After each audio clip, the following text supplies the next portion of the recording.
7:43 right now, and as we've been reporting this morning, authorities bust a giant illegal vape warehouse in the Bronx. Yeah, joining us now to talk about that breaking news, plus other pressing topics such as the heat wave, security at Trump Tower, and more. We're now joined by NYPD Chief of Patrol John Chell, Deputy Commissioner Tarik Sheppard. So great to have both of you here. And let's begin with what happened overnight in Throgsneck, right? This is a routine inspection, Chief Chell, that then turned into a whole lot more in terms of this bust and what was found. Walk us through how it all came to be and what was really inside. So a routine inspection by the sheriff and the police department based on community complaints, which is key here. They go into a very small deli bodega, if you will. Yeah. And behind that bodega was a whole warehouse full of all different types of illegal products. I was there personally. It was huge. Vapes, psychedelic mushrooms, marijuana. It was very substantial. Probably upwards north of more than $1 million in product. So we're still up there right now as we see working through who is it, what is it, who's funding it, where's it coming from. So it's a big investigation that's going to continue. That was the question. Where, because this is not the first time, and it's not going to be the last, where is it coming from? And that's a challenge. So our narcotics division will be running with that angle of it, but kudos to the men and women responding to community complaints. That's what it's all about. Yeah. And fixing a problem up there. So this substantial bust. And it goes along with our marijuana policy. We're shutting down cannabis stores that nobody likes, illegal cannabis stores. All right, and that's the key here. And it's good for the city, good for our community. But I think that's the scare for a lot of folks, though, is that there are so many more of these that we don't know about yet. Well, right, and that's the challenge at Dan's point. Yeah. Like, we know the stores, but now what's part two? Where's it coming from? Who's supplying? And that's a unknown, but we're going to work towards that. Just drugs, or were there weapons inside there as well? Right now, just all different kinds of marijuana, cannabis products, psychedelic mushrooms, dangerous oils. Okay. Wow. It's a lot now. But how many arrests real quick? Right now, there's 2 right now.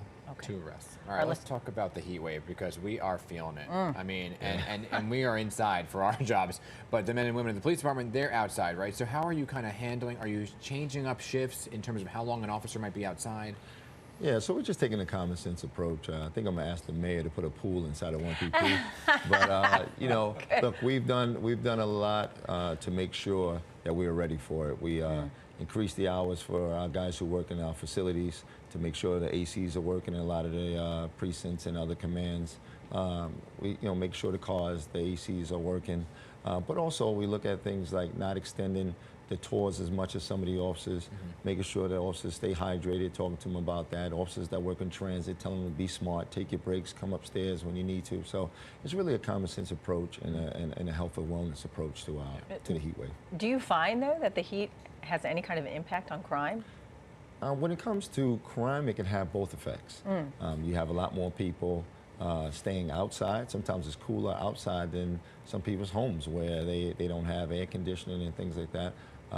People tend to get agitated in the heat, but it also can wear you down and make people not want to do much. And so it could have either effect. You have a lot more people out, but you also have people hot and don't want to be bothered, and that can have either effect, which means people tend to just be a little more calm and reserved, or agitated and getting into more disputes. It can have either effect. Briefly here, because I want to get to the Secret Service and protecting Trump Tower. The Tompkins Square Park shooting that took place, any closer to an arrest here, and are you changing how you police Tompkins Square Park? Right, so the changing, there'll be permanent cops there 24/7 for community complaints, and this is the 3rd shooting in that park this year, and unfortunately a 74-year-old man died as a result. We're leaning towards a narcotics trade in the park, and again, our narcotics division will work with that. Our cops in the 9th precinct will be a strong footprint 24/7, and the squad, we have some general ideas what happened and where the case is going, so we expect a closure on this. Suspect, we expect a closure, Right. Well, let's switch gears now to the attempted assassination on former President Trump. Have you increased patrols and security around Trump Tower, and how are you preparing moving forward any possible protests or rallies outside? So when you go back to Saturday, the moment this happened, our team was on the phone. What are we doing? Where are we going? Trump Towers, Trump properties. We move very quickly. Now, Trump Towers already has a footprint there. So the Deputy Commissioner and I and Commissioner Dortch were there Monday, just going over what we have there. Do we need any extra? Working with the Secret Service and Trump security. Do we need extra? Are we good?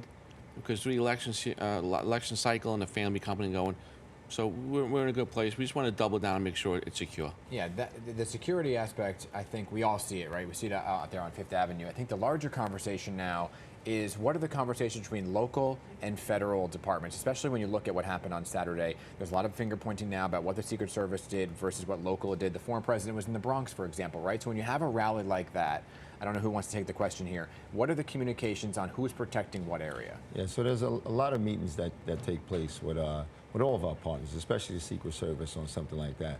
We go up there, we do a site visit. Our intel is always plugged in to all of the reports that they need. And then we go up there and we actually physically just walk it, see it, and decide, hey, what are the vulnerabilities? As Chief Chell said before, there's always vulnerabilities in a plan. There's going to be flaws. We try and eliminate that as much as possible with our coverage and our meetings. But when things are happening on the day of, you have to respond quickly. Right, but is it as simple as a line in the sand, right? And it's Secret Service is monitoring the inner zone where the magnetometers are. Yeah. Okay, now NYPD, you're handling the rest of the area. It depends on the plan. And let's be real honest here. No plan, regardless of who's doing it, is flawless. There's always going to be gaps.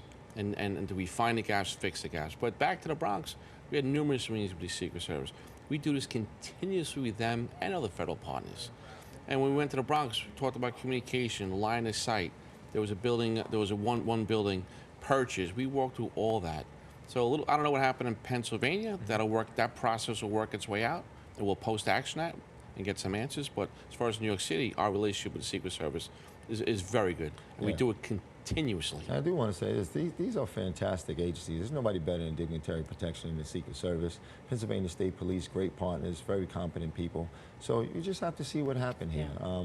And you look at you look at that as maybe a negative, that incident took place, but look at the response.